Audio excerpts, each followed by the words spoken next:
ఆయనకి ఎంత తృప్తి. ఎన్ని పేర్లు ఉన్నప్పటికీ కూడా కొంతమందికి కొన్ని ఇష్టమైన పేర్లు ఉంటాయి.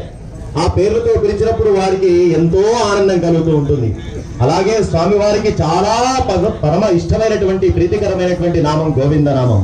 ఇది కేవలం స్వామివారికే ఇష్టమైనది కాదు, ఈశ్వరునికి కూడా ఇష్టమైనది.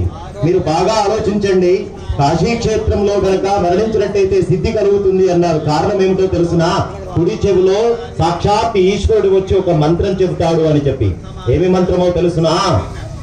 శ్రీరామ తారక నామ మంత్రం. ఆయన మంత్రం చెప్పేది నారాయణ మంత్రం. అందుకే ఈశ్వరుడు ఎప్పుడు ధ్యానంలో ఉంటాడు.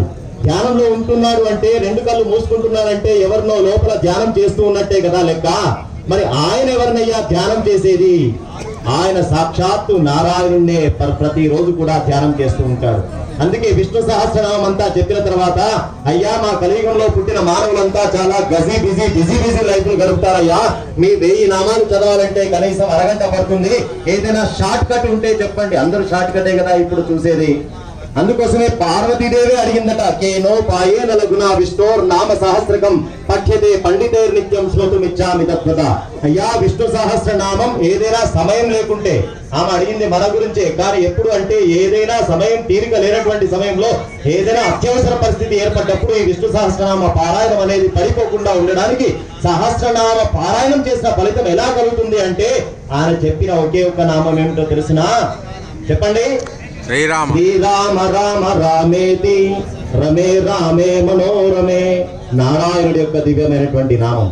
నారాయణ నామం, గోవింద నామం అనునిత్యం స్మరణ చేసేటువంటి ఆ ఈశ్వరుడి యొక్క సన్నిధానంలో గోవిందుడి యొక్క నిత్య కళ్యాణమూర్తి అయినటువంటి స్వామి యొక్క కళ్యాణం జరుగుతున్నదంటే ఆ రాజేశ్వరుడికి ఎంత సంతోషం. ఆయన సంతోషపడితే భక్తులందరికీ విశేషమైనటువంటి అనుగ్రహం.